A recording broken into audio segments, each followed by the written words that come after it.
Hello, my name is Keshwani. That's Keshwani,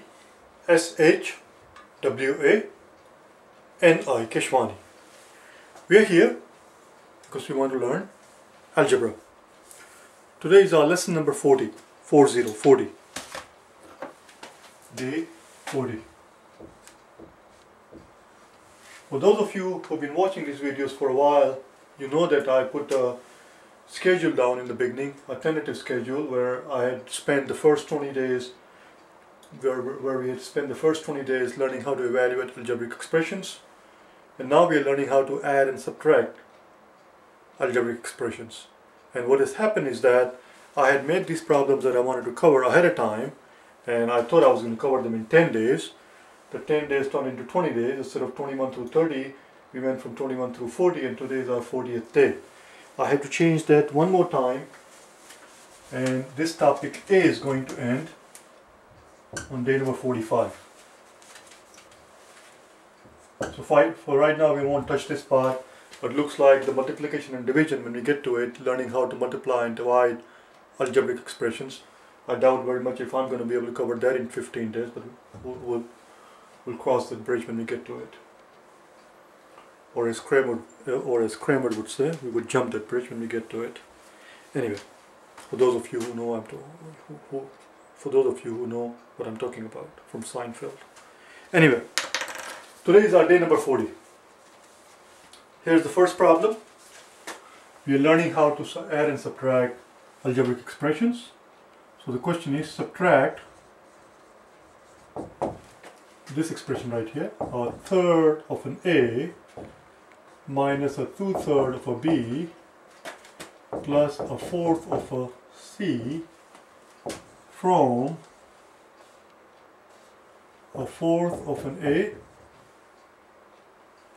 a positive 1/3 of a B, and a negative 3/4 of a C.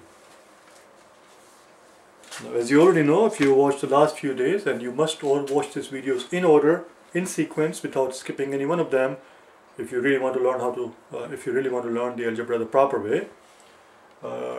Watching one video here and one video there, you're just wasting your time. You're not learning anything. Watch all the videos in sequence and make sure you do every single problem that I do with me. So if you've been watching these videos from before, you know, as I explained before, it says subtract this expression from that expression. For example, let's put it here. If I tell you subtract,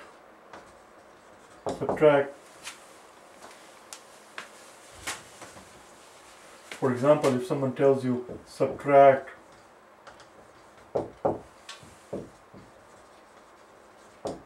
$10 from 25, this is the question. If they tell you subtract 10 from 25, even though the question is presented to you in this manner, where this line appears on the top, subtract 10 from 25, and they line up 10 and 25 perfectly, still you know better than that. You know that even though it looks like this, in order to subtract 10 from 25, we have to rewrite them. 25 goes on the top, 10 is going to go on the bottom, and you're going to do it like that. The exact same logic applies here. Even though it says subtract this expression from that expressions, we have to flip them. The thing that is the expression from which something is being subtracted goes on the top. 1/4 A, 1/3 B, 3/4 C, and the expression that is being subtracted goes on the bottom. 1/3 A minus 2/3 B plus 1/4 C. And this one has a positive sign in front of it, so does this one. The other thing that we learned the other day, well, the last couple of days, and again, there is only so much I can repeat, so it's very important that you watch the previous video. Another thing that we learned is that when we are subtracting, we need to change these signs. For example, if someone says, for example here, if they say subtract 10 from negative 25, subtract 10 from negative 25,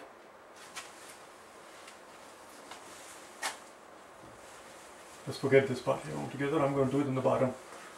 For example, if someone says subtract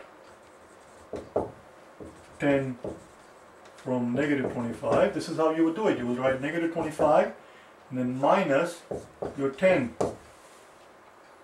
What sign does 10 have? 10 have right now, 10 has a plus sign on it. That plus has to be converted into minus because negative times positive is negative. Let me give you a better example. If someone says subtract negative 10 from a negative 25, okay, listen carefully, subtract negative 10 from negative 25.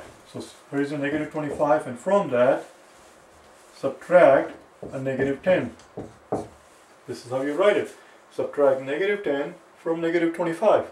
Watch what happens. A negative and negative is going to become positive. So whatever that is being subtracted, its sign flips. If it's negative, it becomes positive. If it's positive, it becomes negative. For example, if somebody were to say subtract positive 7 from positive 13, well, 7 is positive right now. But positive 13 minus a positive 7. Negative and positive will become negative, and that's how we get our 13 minus 7. Except in arithmetic, we don't go through mumbo jumbo like this. In arithmetic, we're not that formal. If someone says subtract 7 from 13, in arithmetic it's very simple. Subtract 7 from 13, you just go like that and you're done. You subtract it. But in algebra, you have to show the lingo, you have to show the language. So whenever you hear the word subtract, there's a negative sign, you have to subtract it, and the sign of this thing is going to flip. In other words, subtract 1/3 from 1/4, it looks like this. You write your 1/4 and subtract from it the positive 1/3. Well, negative and positive becomes negative, which means this has to become negative. Similarly, here we have a 1/3. A 1/3, we are doing B now, 1/3 minus negative 2/3. 1/3, positive 1/3, minus, which is the subtract part, minus the negative 2/3. The negative and negative will become positive. So this negative right here is going to switch to a positive sign. Similarly, this positive will become negative. And now we are ready. Once we have switched the sign, now we are ready. All we have to do now is to simply add the coefficients. Just add the coefficients. Sometimes I notice that I have a tendency of saying exponents when I mean to say coefficient. I don't know why that happens. So now we just add the coefficient. But it's a little bit more tricky because the denominators are different, so we're going to have to do it separately. Let's start out with this one. 1/4 minus 1/3. The common denominator is 12, so how do we convert this into 12? By multiplying top and the bottom by 3.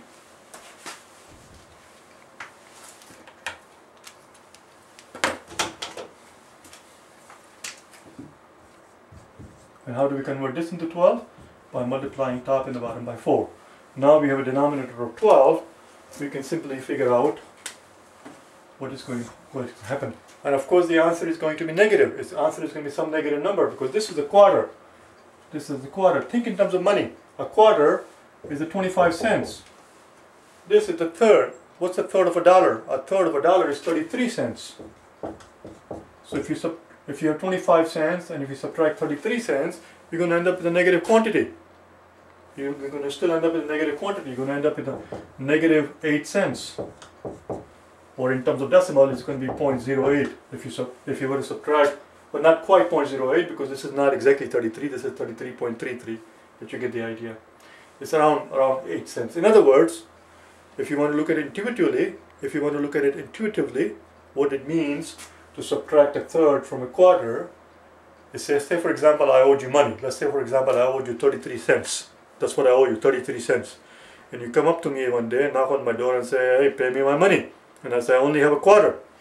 So you take the quarter from me. I still owe you 8 cents. Because I owed you 33, you took a quarter, I still owe you money. I'm still in the negative. Negative 8 cents. A quarter minus a third is going to be a negative quantity, which we'll see in a second here. So this is 12. 12 minus, this is 3, minus a 4, you see? A negative 112. A negative 112. A quarter minus a third is negative 112, which is going to go here. Negative 1/12 A. Now let's move on to B. Hopefully B will be a little bit more simpler. Oh, it is simpler actually. I just realized B is simpler and so is C because they have the same denominator. This is very simple. We basically have 1/3 on the top plus a 2/3. A 1/3 and a 2/3 is a 1. 1/3 and a 2/3 is 3/3, which is just 1. So it's just a B. It's just B, or 1B if you like, but we do not write 1. Everybody knows, it's understood that if there is no coefficient next to it, it's 1. Let's do this one. We have a -3/4 and a -1/4. Oh, this is also very straightforward. A -3/4 and -1/4 is going to be -4/4, which is also just -1. It's -3. That's your answer. That is our answer. -1/12, -1/12 A plus B minus C. That is the answer to the problem. Let's move on to the next problem. Next question. We are done with this one. Let's move on to the next one. But as soon as I finish setting it up, you should pause the video and solve it yourself, so to see that if your answer matches the answer that we get at the end. That's the whole point. As I've explained many times already, you are not going to learn any algebra by watching somebody else solve the problem. You're not going to learn anything at all by watching somebody else do it. You have to do it yourself. The next one is a little bit more complicated. Here we go. It says subtract 3/4 x minus 2/3 z plus 5/8 y from 2/3 x plus 2/5 y minus 2/5 z. There are a couple of things we have to pay attention to. One is the fact that we have to write this quantity first, and then the other is going to go underneath. Subtract 7 from, I'm repeating myself, subtract 7 from 10. You're going to write 10 first and then the 7th. Same thing here. We have to write the bottom one first. So here we go. 2/3 x plus 2/5 y minus 2/5 z. Then we have 3/4 x minus 2/3 z plus 5/8 y. This one has a positive sign in front of it. So the very first thing we have to do is to change the sign. Since we are subtracting, the positive will become negative, negative will become positive, positive will become negative. Once we have done that, we simply add up the coefficient. So let's do that here. Should we continue doing it? Did you catch something? Did you realize something? See, this is y and this is z. They are not like terms. They are unlike terms. We cannot add a quantity of y, how many quantity of y we have to how many quantity of z we have. We cannot add them. These cannot be added. This is a z and this is a y. They are not lined up properly. The like terms have to line up properly. Y should have to go under y. Z's have to go under z. This is all wrong. This is fine, but this is all wrong. We have to rewrite it. This is all wrong. So 2/3 x plus 2/5 y minus 2/5 z, and then on the top expression here, negative 2/3 z is going to go here, negative 2/3 z, and the y is going to go here, plus 5/8 y. Now we are ready to do our thing. So this positive is going to become negative, this negative is going to become positive. Now we can add them. Again, the coefficients are different, so we have to do them one by one. 2/3. Tell you what, we don't need the top part anymore. We already copied it down, so let's do the work on the top. it's easier for me to write, and it's easier for hopefully for you to see. So we have 2/3 minus a 3/4. The common denominator is going to be 12. The common denominator is going to be 12. The question is, how do I make this 3 into a 12? By multiplying top and bottom by 4. This is a 4. How do I make the 4 into a 12? By multiplying top and the bottom by 3. So if you take 3/4, and multiply top and the bottom by 3, you're not doing anything to it. It's still 3/4 because it's 3/4 times 1. It's still 3/4. But now we have the denominator of 12 that we needed. So here we have 4 times 2, which is 8, and 3 times 3, which is 9. So we get a negative 112 rather. Why do we get a negative answer? If somebody were to ask you, why do we get a negative answer, would you be able to explain to them intuitively why the answer should be negative? Why 2/3 minus a 3/4 should be a negative quantity? Well, there is a reason for it. Obviously there is a reason for it, because 2/3, again, think in terms of money. What's a third of a dollar? A third of a dollar is 33 cents. 2/3 is 66 cents, or 67 cents if you like. So if you have 67 cents, and if you try to subtract from it 3/4, a 3/4 of a dollar, a quarter is so called because quarter is a quarter of a dollar, which is 25 cents. 3/4 is 75 cents. So if you try to subtract a 3/4 from a 2/3, of course the quantity is going to be negative because you're subtracting a bigger number from a smaller number. 67 minus 75 is going to give you a negative number. Hence the negative 112. Let's go on to the next one then. I'm going to erase all of this now. We're going to do the y coefficient now. Now we're going to do the coefficient of y. 2/5 minus 5/8. Is this going to be a negative quantity? The answer is yes, this is going to be a negative quantity. 2/5, 1/5 is 20 cents. You should know your fractions. A fifth of a dollar is 20 cents. 2/5 is 40 cents. I'm digressing right now. It has nothing to do with what we're doing here. I'm trying to make you on an intuitive level. So this, in terms of money, is 40 cents. How much is 5/8 of a dollar? That's a tricky one, isn't it? How much is a 5/8 of a dollar? Let's find out. I'm curious.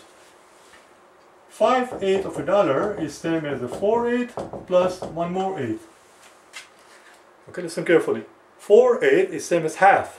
So this part is 50 cents. How much is an eighth of a dollar? An eighth of a dollar, well, a quarter of a dollar is 25 cents. An eighth of a dollar is 12.5 cents.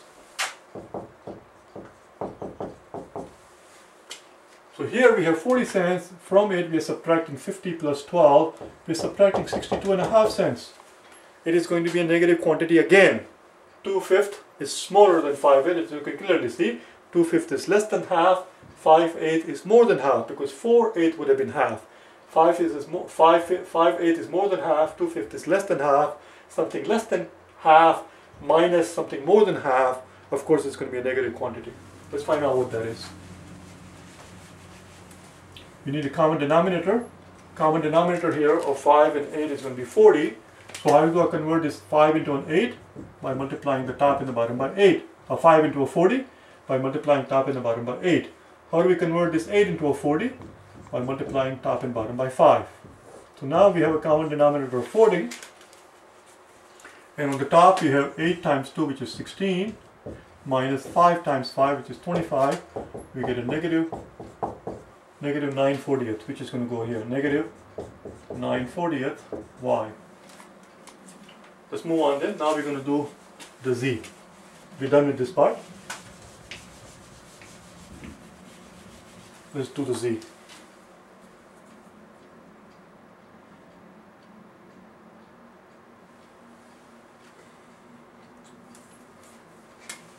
It's negative 2/5 and a 2/3, positive 2/3. Again, we have a different denominator, so we have to find a common denominator, which in this case is going to be 15. How do we make this into 15?